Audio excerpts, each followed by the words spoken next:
Pemirsa, di segmen ini kita telah terhubung dengan Kiai Haji Yahya Stakuf, Khatib Am, Pengurus Besar Nahdlatul Ulama. Selamat pagi Gus Yahya, Assalamualaikum.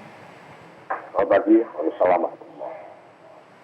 Gus Yahya, kalau kita cermati mengenai rekomendasi pada Konvensi Besar Nahdlatul Ulama di Banjar kemarin, ini mengatakan mengakhiri sebutan kafir. Nah ini sebetulnya kalau kita bicara mengenai pijakan teologisnya, ada atau tidak sebetulnya ini? Cukup kuat atau tidak, Gus Yahya? Ya kita kan bukannya asal ngomong, dilalui dengan diskusi. Jadi semua keputusan dibuat di dalam Munas itu dilakukan melalui diskusi yang panjang, bukan hanya di Munas ini saja, tapi sebelumnya rangkaian diskusi di antara para ulama. Pertama dan kedua perlu saya jelaskan ya, bahwa ini bukan soal sebutan kafir untuk orang non-muslim sebetulnya yang didiskusikan itu, tapi soal status kewarganegaraan dalam negara bangsa. Nah, di mana di dalam negara bangsa itu kita, para ulama kemudian menyimpulkan bahwa kategori muslim non-muslim, itu bukan soal sebutan kafir, muslim non-muslim, kategori muslim non-muslim itu tidak relevan dalam status kewarganegaraan, karena setiap warga negara harus punya status warga negara penuh yang setara di depan hukum. Tidak relevan ya Gus Yahya ya? Relevan. Tapi kenapa akhirnya kemudian Konvensi Besar Nahdlatul Ulama kemarin merasa perlu bahwa ini menjadi salah satu rekomendasinya? Ya, karena sekarang kita melihat ada kecenderungan umum, bukan hanya di Indonesia saja, tapi di seluruh dunia, di mana pertama ada sikap diskriminatif terhadap kelompok yang dianggap berbeda latar belakang agamanya. Satu. Kemudian bahkan, kenapa kemudian ada isu sebutan kafir ini? Karena di banyak belahan negara di dunia Islam itu ada kecenderungan atau ada fenomena di mana satu kelompok menuduh kelompok lain kafir, kemudian menghalalkan darahnya, kemudian satu sama lain saling bunuh dengan brutal sekali, dan sampai sekarang kekacauan kemelut tidak juga bisa dilihat jalan keluarnya. Maka Nahdlatul Ulama ingin menyumbangkan pemikiran supaya menjadi titik awal dari upaya merubah mindset dari umat Islam sendiri untuk tidak gampang-gampang menyulut konflik dengan alasan agama. Nah, ini satu rangkaian sebetulnya itu ada 4 hal yang didiskusikan. Pertama, soal negara bangsa. Simpulannya adalah bahwa negara bangsa itu sah sebagai landasan kedaulatan dari satu negara yang mandiri, sehingga tidak harus selalu negara-negara yang adil dibubarkan bergabung menjadi satu khilafah Islamiyah itu bukan seruan yang valid. Yang kedua bahwa tidak boleh ada diskriminasi di antara warga negara lepas dari latar belakang apapun juga. Ketiga bahwa undang-undang negara, hukum negara harus ditaati. Dan kalaupun ada yang tidak disetujui, harus upaya untuk merubahnya dilakukan secara konstitusional dan tidak boleh dijadikan alasan untuk menuju kemerdekaan yang sah. Yang keempat bahwa di dalam terhadap konflik-konflik yang terjadi yang melibatkan umat Islam, baik di antara sesama Muslim maupun dengan pihak yang non-Muslim, maka sikap pertama yang harus diambil adalah memperjuangkan perdamaian, bukan melibatkan diri dalam konflik dengan alasan membela pihak yang dianggap sehaluan. Itu 4 rangkaian ini dimasukkan sebagai lontaran pemikiran dari Nahdlatul Ulama, bukan hanya untuk Indonesia, tapi juga untuk masyarakat global sebagai titik awal dari upaya mencari jalan keluar dari kemelut yang sekarang langsung. Baik, Gus Yahya, terima kasih telah bergabung bersama kami di editorial Media Indonesia. Selamat pagi. Dan Mas Jajat, kembali kita lanjutkan diskusi kita bahwa paling tidak dari pernyataan Gus Yahya tadi menyatakan memang itu ada pentingnya juga, ada perlunya juga kalau kita mengakhiri sebutan kafir ini karena untuk sebagai dalam konteks berbangsa ini dalam rangka kemudian untuk mencegah perpecahan itu juga perlu dilakukan. Tapi begini Mas Jajat, saya sebagai salah seorang yang non Muslim begitu ya, kalau di media sosial sering juga disebutkan sebagai orang yang kafir begitu. Saya tidak terlalu paham nih mengenai sebutan kafir ini. Kalau kita merujuk pada dasar-dasarnya, bukankah memang kafir itu kalau di dasarnya itu memang menyebutkan untuk non Muslim? Jadi sebetulnya memang tidak ada yang salah dari situ. Bagaimana Mas? Ya, disebutkan juga di editorial bahwa Rasulullah dulu konteksnya waktu itu memang untuk yang mereka memusuhi lah ya, memusuhi Allah dan Muhammad itu, Nabi Muhammad. Karena itu ada 3 sebutan kafir, ada kafir harbi, memang yang memusuhi Islam, ada kafir muahid yang memang terikat dalam perjanjian, jadi tidak saling serang menyerang. Tetapi juga ada kafir zimmi, non-muslim yang memang terikat kemudian membayar pajak karena hidup di sebuah negara Islam begitu. Nah, dalam konteks sekarang saya tadi di awal sebutkan Indonesia tentu punya cara sendiri bagaimana tetap substansinya tidak dihilangkan, tetapi dalam penerapannya dalam konteks kehidupan sehari-hari kita kan harus mencari formula. Formula bagaimana untuk keragaman, untuk pluralitas yang luar biasa di Indonesia. Supaya apa? Supaya tidak menimbulkan sakit hati untuk golongan lain di luar Islam. Pancasila saya kira salah satu juga penemuan formula yang luar biasa jenius untuk mengakomodasi semua keragaman itu. Tanpa kehilangan nilai-nilai keagamaan itu, Islam terutama. Ya. Karena itu banyak yang mengatakan bahwa Pancasila, Undang-Undang Dasar 45 itu sudah sangat syariah. Karena juga disebut atas nama Allah yang Maha Kuasa di situ, Tuhan. Nah, formula itu menjadi sangat penting karena untuk apa? Menjaga persatuan. Misalnya, betul di dalam Islam, Al-Quran, bahwa ada hukum kisos misalnya. Kalau orang laki-laki dibunuh, ya harus juga balas membunuh, ya berdasarkan sesuai dengan memang paling adil karena bunuh ya dibunuh. Tetapi kan juga ada klausul di dalam ayat itu juga mengatakan kecuali memang dimaafkan oleh pihak yang dirugikan tadi ya, pihak keluarga yang dibunuh katakanlah dengan membayar denda atau diat itu. Nah, kalau itu diterapkan secara kaku, kan ada setahu saya ada 22 agama Islam. Yang menjalankan hukum kisos, setahu saya hanya 4 negara. Coba nanti dicek begitu ya. Artinya di negara lain, Islam yang lain disesuaikan dengan kondisi bangsanya. Karena hukum itu juga tidak boleh terlalu jauh, atau bahkan harus dekat dengan kondisi masyarakatnya, dengan kultur masyarakatnya. Dan Indonesia menciptakan hukum, tentu aturan, tentu yang disesuaikan juga dengan keadaan bangsanya. Pancasila sebagai rujukan utama undang-undang kita, ya konstitusi itu undang-undang konstitusi kita adalah UUD 45 dan Pancasila ada di dalamnya. Jadi ada dalam pembukaan. Jadi dia meskipun ada dalam undang-undang tapi dia di atas konstitusi. Jadi rujukan utama itu Pancasila. Ya. Karena itulah ada yang disebut Mahkamah Konstitusi. Hukum-hukum lain kalau tidak sesuai dengan Konstitusi 45, tidak sesuai dengan Pancasila, dianulir, kan begitu. Jadi itulah hukum positif, itu negara itu pasti menciptakan itu tidak main-main konstitusi kita. Memang itu bukan kitab suci, boleh diamandemen. Tetapi kesepakatan mengamandemen konstitusi kita, salah satu yang tidak boleh diamandemen kan pembukaan. Di mana Pancasila ada di situ. Ya, yang menjadi wadah untuk berbagai keragaman di situ. Tidak mungkin gitu diganggu-gugat lagi begitu ya Mas Jajatnya. Baik, kita akan lanjutkan lagi diskusi kita. Kita akan mulai menerima telepon dari Anda di segmen selanjutnya. Pemirsa jangan kemana-mana, editorial Media Indonesia akan segera kembali.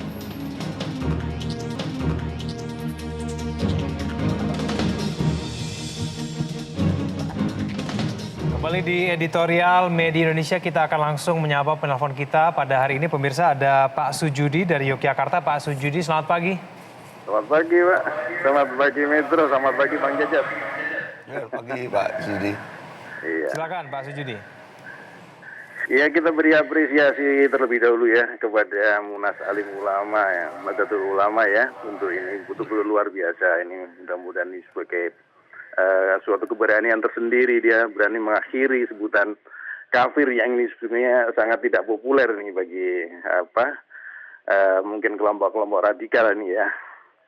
Jadi saya berikan apresiasi tersendiri kepada Munas Alim Ulama yang berani mengambil keputusan ini dan mengakhiri dari sebutan kafir. Jadi ini mudah-mudahan menjadi suatu pijakan awal dan sebagai pencerahan kepada bangsa kita, sebagai bangsa Indonesia yang saat ini boleh dikatakan hari-hari akhir-akhir ini hampir terkoyak-koyak dan suhunya hampir terpecah belah. Hanya gara-gara untuk pilpres ini ya, dalam agenda pesta demokrasi yang sungguhnya menjejukkan, mencerahkan, tapi di akhir-akhir ini banyak kalimat-kalimat yang sangat menyakitkan bagi bangsa Indonesia, bagi semuanya saja. Mungkin tidak hanya orang yang non-muslim, tapi bagi orang muslim sendiri aja sekarang saat ini sudah sangat sangat memprihatinkan untuk bangsa kita. Ini bukan suatu perwujudan bangsa Indonesia yang orang katanya orang timur, yang orang beradab, yang orang macam-macam sebetulnya untuk menjadi predikat bangsa kita itu sebenarnya bangsa yang baik. Tapi di akhir-akhir ini di dalam suatu kancah pemilihan umum yang saat ini sudah sangat-sangat memprihatinkan kalau bagi saya. Jadi saya sendiri sebagai segelintir orang yang ada tinggal di Jogja, yang di pinggiran kampung, yang di pinggir kota Yogyakarta yang sebelah pinggiran ini, setiap hari saya itu mengamati apa yang menjadi komentar di editorial media Indonesia ya. Setiap pagi saya itu setia sekali saya menonton itu. Jadi sebenarnya setiap hari ini gini. Dan juga saya memberikan suatu masukan kepada media editorial media Indonesia, Mbok, ini untuk waktunya ditambah misalkan gitu loh. Jadi kan banyak sebenarnya bangsa kita itu yang ingin memberikan suatu tanggapan mungkin waktunya ya untuk ininya ditambah lagi 2 jam atau berapa gitu. Jadi biar untuk dalam skala untuk mengupas itu kita itu sangat, saya termasuk saya itu penggemar, saya nggak pernah tinggalkan ini Metro TV ini. Kalau setiap editorial media Indonesia saya nggak pernah tinggalkan sebelum ini tuntas selesai, nah baru TV itu saya matikan. Tapi kalau enggak, ini saya sangat setia sih. Jadi gitu, pesan saya mudah-mudahan ini sebagai kebijakan awal, suatu pencerahan bagi bangsa kita. Saya sebagai orang pinggiran, saya hanya orang kecil, tapi saya sangat takut kalau sampai ini terjadi perpecah belahan bangsa ini. Baik, Pak Sujudi, terima kasih dari Yogyakarta. Kita langsung beralih ke Pak Ikhwan, Jember, Jawa Timur. Pak Ikhwan, selamat pagi. Selamat pagi, Mas Kevin dan Kang Jajat. Ya, pagi Pak. Silakan, Pak Ikhwan. Predikat dan vonis kafir itu sudah lama diberikan. Terutama di Indonesia ada 2 aliran yang tidak perlu saya sebut. Pokoknya di luar kelompoknya kafir. Bahkan orang tuanya pun dibunuh tidak apa-apa. Cuma dia tidak pernah mengucapkan itu. Lalu hartanya pun itu dihalalkan karena tidak masuk dalam kelompoknya. Vonis kafir itu ada yang diucapkan, ada yang tidak. Jadi kalau sudah diucapkan itu tuntas, lugas, dan habislah keyakinan agamanya. Sedangkan itu ada standarisasi kan untuk menyebut kafir itu. Nah, ucapan-ucapan yang dilontarkan, apalagi mulutmu adalah harimaumu, itu tokoh-tokoh yang mengucapkan seperti itu kejam sekali itu. Standarisasi dalam Al-Quran itu sudah jelas bagi seorang muslim. Ada di dalam kalangan Islam sendiri itu yang langsung divonis kafir begitu di luar kelompoknya. Apalagi kalau keluar dari agamanya. Islam dengan Kristen, Hindu, Buddha, Katolik, Konghucu misalnya, lalu mengkafirkan mereka. Ucapan yang diucapkan oleh tokoh, apalagi kiai misalnya mengucapkannya, itu sangat kejam sekali. Sebab memvonis kafir itu berarti dia sendiri sebenarnya kafir. Sebab dia merasa didasarkan pemikirannya dogmatik, eksklusif, ekstrim. Akibatnya tukang vonis, tukang klaim, dan tukang teror itu yang terjadi itu. Dan inilah yang harus dicegah. Tindakannya percontohan dari para ulama. Kemudian yang kedua, dilakukan represi secara hukum. Lalu paling bagus adalah persuasif edukatif. Saya kira begitu. Terima kasih. Baik, terima kasih Pak Iwan. Kita langsung beralih ke Pak Budiman di Ketapang, Kalimantan Barat. Pak Budiman, selamat pagi. Selamat pagi. Silakan Pak Budiman. Assalamualaikum warahmatullahi wabarakatuh. Waalaikumsalam warahmatullahi wabarakatuh. Begini tanggapan saya, kalau masalah ini kafir, apa yang disampaikan ini dibahas masalah ucapan kafir. Kalau menurut saya itu saya sangat setuju kalau itu dihilangkan. Kenapa? Karena kata kafir itu bukan ditujukan kepada non-muslim. Itu jelas pada ayat Al-Quran mengatakan perbedaan hamba itu dengan orang kafir ialah meninggalkan sholat. Nah, jadi siapa saja yang meninggalkan sholat itu bisa dikatakan kafir. Karena itu apa yang disampaikan di dalam Al-Quran seperti itu. Bukan ditujukan kepada non-muslim sama lain. Jadi kita ini jangan mengkaji, tidak mengetahui hal ini. Di Al-Quran itu jelas. Yang percaya Al-Quran dan Rasulnya bisa dikatakan imam. Baik, tampaknya ada gangguan komunikasi. Terima kasih Pak Budiman, kami telah menangkap informasi dari Anda. Dan pemirsa jangan kemana-mana, kami akan kembali usaha jeda berikut ini.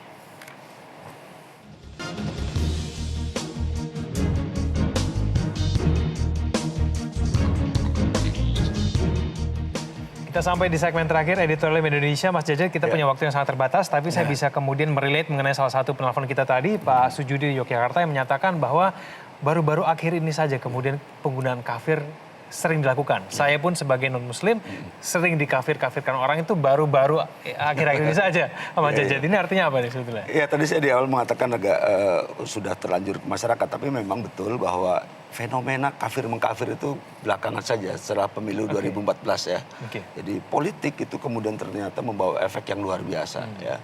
Dan mudah-mudahan orang banyak berharap setelah pemilu ini selesai cepat-cepatlah pemilu 17 April dan tetapi yang ingin kita katakan bahwa ini sudah terlanjur meluas masyarakat. Ya, kita yang punya kejeniusan dalam mengelola kebersamaan, lagi-lagi rujukannya Pancasila itu, kok sekarang jadi terkoyak-koyak seperti itu. Betul tadi Pak Budiman ya, Pak Sujudi, Pak Iwan, Budiman. Sayang yang beberapa saya tidak terlalu jelas. Pak Yahya Stakuf, tadi juga saya ada banyak poin, Gus Yahya banyak yang bagus tapi tidak terlalu jelas audionya. Pastilah mengganggu ya ke Anda yang katakan itu, bahkan ada yang mengatakan ya sudahlah. Tadinya awalnya kok begini tersinggung begitu makin lama ya sudah terima saja. Nggak boleh seperti itu, terima saja. Itu artinya ada kata-kata yang menarik bahwa ukuran keamanan, ketentraman sebuah negara, sebuah bangsa adalah dilihat dari minoritasnya. Jadi kalau minoritasnya merasa nyaman, itu artinya memang mayoritasnya memang juga mengayomi. Nah, dalam konteks kita saya kira lagi-lagi NU sudah mengambil jalan keluar yang luar biasa ya. Dia pasang badan juga, ini pasti nanti akan dikafir-kafirkan juga ya, dengan menyetop sesama Islam begitu ya. Kafir. Pak Budiman betul bahwa fenomena sekarang ini tidak saja untuk non-muslim, tapi sesama muslim pun kalau yang tidak sependapat, dasar kafir loh, atau kafir. Mudah sekali ya menyebutkan itu ya. Saya kira mudah-mudahan ini menjadi hikmah, kita belajar lagi, coba yang betul. Tetapi gini, ada keislaman, ada kebangsaan, ada keberagamaan, ada kebangsaan. Saya kira yang paling pas adalah diseimbangkan, ya supaya ada kalau ada keseimbangan, orang paham. Karena itu yang sudah ditanamkan oleh para pendiri bangsa kita. Bikin fondasi bukan kesepakatan bersama yang luar biasa. Loh, sekarang kok diaduk-aduk oleh orang yang, mohon maaf, ada beberapa yang keagamaannya, referensinya, entah pendidikannya, entah apa, ya tidak bisa melebihi para kiai yang terdahulu itu. Ya, baik. Gitu loh. Mas Jajat, terima kasih telah bergabung sama kami. Dan kita akan cermati, semoga saja kemudian rekomendasi ini juga diikuti oleh sampai ke bawah-bawah. Begitu. Betul, kita berharap ya. Selamat pagi dan pemirsa. Dengan tidak menyebutkan warga non-muslim sebagai kafir, NU telah memberikan contoh bagaimana seharusnya kita menjaga bangsa ini. Demikian pula dengan organisasi Islam terbesar lainnya, Muhammadiyah, yang sebelumnya berkomitmen untuk mengedepankan semangat beragama yang mencerahkan, cinta damai, cinta toleransi, dan juga cinta persaudaraan. Dalam berbangsa dan bernegara dengan beragam agama dan keyakinan, sudah semestinya setiap umat mengedepankan kesejukan serta menanggalkan sikap, ucapan, dan tindakan yang menyakiti umat lain. Terima kasih telah menyaksikan Editorial Indonesia. Selamat pagi.